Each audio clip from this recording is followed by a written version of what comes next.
Bonjour à toutes, bonjour à tous. Je suis à Cassav au Luxembourg. C'est une ferme pédagogique, une ferme un peu plus qu'une ferme, c'est un tiers-lieu rural agricole, c'est-à-dire qu'il y a à la fois les activités de la ferme, potager, animaux, mais aussi une fromagerie, des enfants qui sont à l'école, puis des groupes qui sont accueillis à peu près tous les jours pour découvrir ces métiers de la ferme.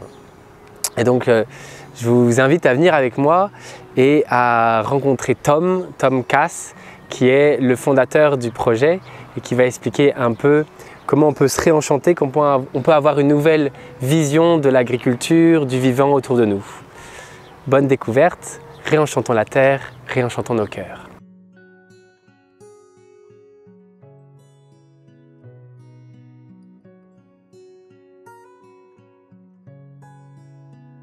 Bonjour Tom. Bonjour Romain. Ça fait plaisir d'être là dans la prairie de la ferme par ce beau soleil de printemps. Qu'est-ce que c'est Cassav en quelques mots pour toi? C'est déjà difficile en quelques mots.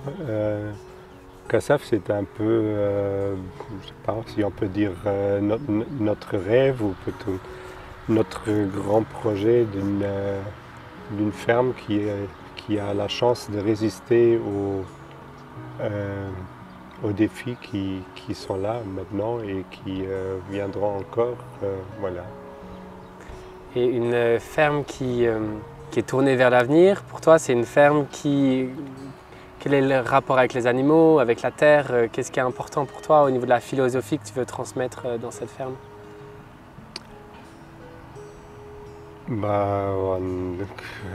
Tu sais bien, on a une ferme biodynamique, ça veut dire qu'on travaille d'une manière qu'on veut, qu'on essaye d'augmenter la qualité du sol, au moins on ne veut pas détruire les sols ou on ne veut pas détruire comment on dit, la ressource avec laquelle on travaille. Ça c'est déjà un grand but, donc d'améliorer encore pour le futur, encore une fois.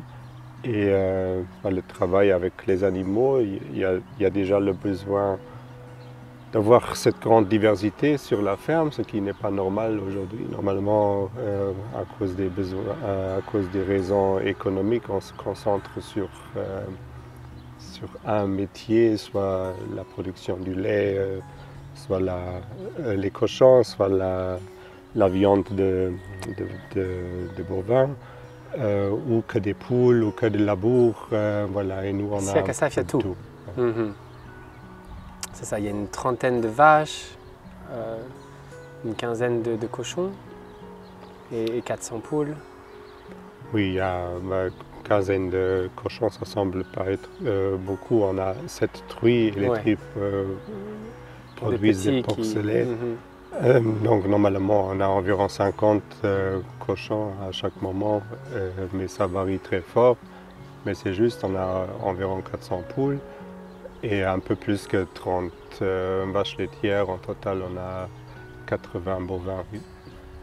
Et ça, tu as hérité, ou en tout cas ça a été transmis par tes parents, le métier de la ferme, et en même temps tu t'es démarqué un peu de la ferme familiale dans les années 2000 et après 2010 en se disant on va construire ici, derrière nous, sur un nouveau terrain, une ferme qui est au-delà de cette diversité avec les animaux, qui a aussi d'autres partenaires économiques, culturels, de faire ça à plusieurs comme une communauté et amener différents métiers aussi sur la ferme. Oui, il y avait déjà la nécessité de changer de lieu parce qu'on a voulu, ça c'était notre choix, on a voulu travailler biologiquement ou en biodynamie. Et ça, on n'a pas pu continuer sur le vieil site de la ferme parce que tout était trop petit, il n'y avait pas de possibilité pour les animaux de sortir, c'était assez obscur là. Parce qu'il y a partout des bâtiments autour. Donc oui, et on a eu la chance de rêver un peu comment on voulait faire mieux. Et voilà notre projet ici, où on est depuis 10 ans maintenant. On a vraiment mis tout dedans ce qui nous plaît, où nous on pense y a le lien avec les gens qui arrivent, avec les clients, mais pas seulement les clients, il y a tout simplement le contact avec toute la société, je dirais. Il y a le contact avec d'autres acteurs qui sont sur la ferme, le jardin d'enfants, la fromagerie, le magasin. On veut vraiment ouvrir très vaste nos portes pour accueillir au maximum les gens et leur montrer qu'est-ce qu'on fait. Et après les responsabilités, ça c'est un peu le... Les responsabiliser sur un nouveau type de relation à la nature, à l'agriculture, aux autres. Oui, c'est ça, c'est un peu l'idée des AMAP. Donc voilà, nous on veut créer un très grand cercle de personnes qui sont liées à la ferme et qui voient ou qui reconnaissent aussi cette nécessité de soutenir la ferme, parce qu'elle n'est pas seulement, elle n'a pas le focus sur la production, comme je dis, il y a la variété, il y a un peu de tout, mais si on veut maintenir ça, il faut que ça soit soutenu par la société. Oui, c'est ça, qu'il y a une communauté soutenante autour. Ouais. Et quand tu dis que le focus n'est pas que sur la production, ou c'est aussi une plus petite production locale, il y a aussi cette action de transmission, d'éducation, de pédagogie de la ferme. Oui. Et ça prend aussi un grand nombre de temps, et c'est aussi une vocation très forte de la ferme d'accueillir des groupes scolaires. Tu parlais il y a un jardin d'enfants, il y a une maternelle qui est sur place, mais il y a aussi des écoles qui viennent tous les jours. C'est ça que j'ai oublié. Pour moi, c'est tellement normal que j'oublie. Non, c'est presque la plus grande partie de notre travail quotidien. Comme on accueille 350 groupes par an, vraiment bien sûr aussi pour rentabiliser la ferme, mais surtout pour transmettre ce message, pour leur montrer qu'il y a une autre possibilité de faire l'agriculture aujourd'hui différent de la manière qu'on trouve presque partout. Donc 350 groupes, c'est à peu près 7000, 8000 enfants qui passent chaque année ici et qui viennent, quand ils viennent ici pendant 2-3 heures, s'initier un peu au métier de la ferme, nourrir les animaux, les soigner et ralentir. C'est ça que tu disais aussi, c'est apprendre à ce qu'ils ne passent pas d'une activité à l'autre, mais qu'ils apprennent la patience et le lien avec l'animal. C'est tout ça, cette ferme aussi. Hein. Oui, parce que le moment que les enfants sont surtout des petits-enfants, mais il y a aussi des adultes, mais le moment qu'ils passent ici, c'est vraiment vivre un moment avec nous. C'est pas, oui, comme tu as dit, nous on n'aime pas trop parler d'activité parce qu'on ne crée pas d'atelier pédagogique juste pour avoir un atelier pour accueillir les gens, mais à un certain moment, on s'est rendu compte que c'est un grand cadeau qu'on a, cette possibilité, la ferme, avec cette diversité qui est dessus, avec les beaux bâtiments, avec le lieu qui est tellement beau.